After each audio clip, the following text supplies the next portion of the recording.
Salam əziz şagirdlər. Fən müsabiqələri, lisey və gimnaziya hazırlaşan şagirdlərimiz üçün maraqlı bir suala baxaq.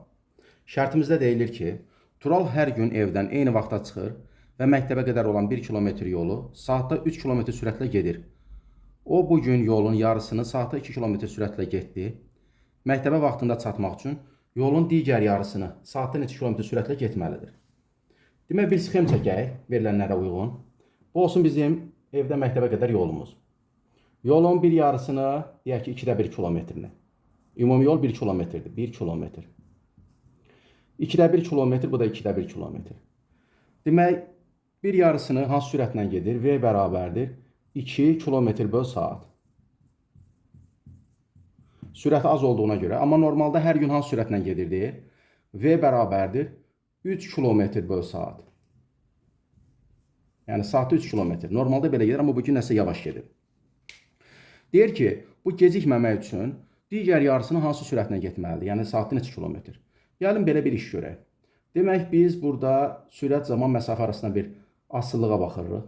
Demək, 3 kilometr saat sürətlə gedirmiş hər gün. 1 kilometri görək nə qədər vaxta gedərmiş. Demək, uşaqlar, bu sürət bizə nə deyir? Deyir ki, saatda, 1 saatda və ya 1 saata 3 kilometr gedirmiş hər gün. Amma bu 3 kilometr deyil, bu yol nə qədərdir? 1 kilometrdir. 1 kilometr. Və tapaq görək x, yəni neçə saata bu qədər yolu gedə bilirmiş bu. Demək, düz mütənasib kəmiyyətlərdir. Zaman azaldıqca gedilən yol da azalır və yaxud artdıqca artır. Düz mütənasib olduğuna görə çarpaz vuracaq. Çarpaz vuraq.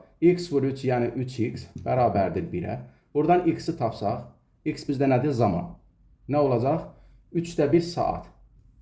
3də 1 saatda nəyə bərabərdir uşaqlar? Dəqiqəyə çevirsək, təsəvvür edək ki, 20 dəqiqə vaxta gedirmiş.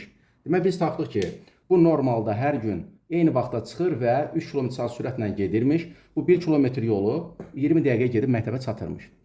İndi gələk əslində nələr baş verib? Həmin günü 2 kilometrlə gedib yarısını. Demək, yarısını 2 kilometr gedibsə, bizim tapaq ki, bu boyda yolu nə qədər vaxta gedib? Zamanı tapmaq üçün T bərabərdir S bölü V, yəni məsafə bölünsün sürət. S-imiz 2də 1 kilometrdir. Bölməliyəm V-yə. V-imizdə 2 kilometr saatdır. 2-yə bölmək nə deməkdir? 2də 1-i 2-nin tərsinə 2də 1-ə vurmaq demək. 4də 1 saata gedibmiş yolun yarısını. 4də 1 saatda nə qədər vaxt eləyir əslində dəqiqə ilə? Saatın, yəni 60-ın 4də 1-i 15 dəqiqə eləyir. Demək, nə baş verib uşaqlar, bir də göz gəzdirək. Bütün günlərdə həmişə norma üzrə bir 20 dəqiqəyə gedib məktəbə çatırmış. Amma bu dəfə yolun yarısını 15 dəqiqəyə gedib. Belə çıxır ki, bunun digər yarısını getmək üçün 5 dəqiqə vaxtı qalıb. Niyə? Cəmi 20 dəqiqə vaxtı var imiş bunun. Belə çıxır ki, bu 2də 1 kilometri o yerdə qalan 5 dəqiqəyə getməlidir. İndi baxaq, sürəti necə tapacaq? T bərabərdir. Yəni S böl V. Gediləcək yolumuz 2də 1 kilometrdir. S-in yerinə 2də 1 yazıram. V-mizi bilmirəm. V-mizi bilmirəm. Yox, biz T-ni yox, V-ni tapmalıyıq.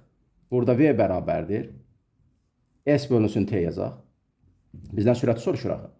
Yəni, məsafəni bölməliyik zamana. Nə qədər vaxta getməlidir dedik? 5 dəqiqəyə. Bunu da saata çevirsək 5 dəqiqə saatın hansı hissəsidir? 60'da 5 saat deməkdir 5 dəqiqə. 60'da 5 də nədir? 12'də 1'i. Bölməliyik T-yə, yəni 12'də 1'ə. 12'də 1'ə böləndə də nə eləyir? 12 bölünsün 2, 6. Demək, hansı sürətlə getməlidir? Saatda 6 kilometr sürətlə, kilometr böl saat. Buyurun. Belə maraqlı bir videolar, məsələlərin həlli üçün çalışın, izləmədə qalın. Sağ olun, inşallah.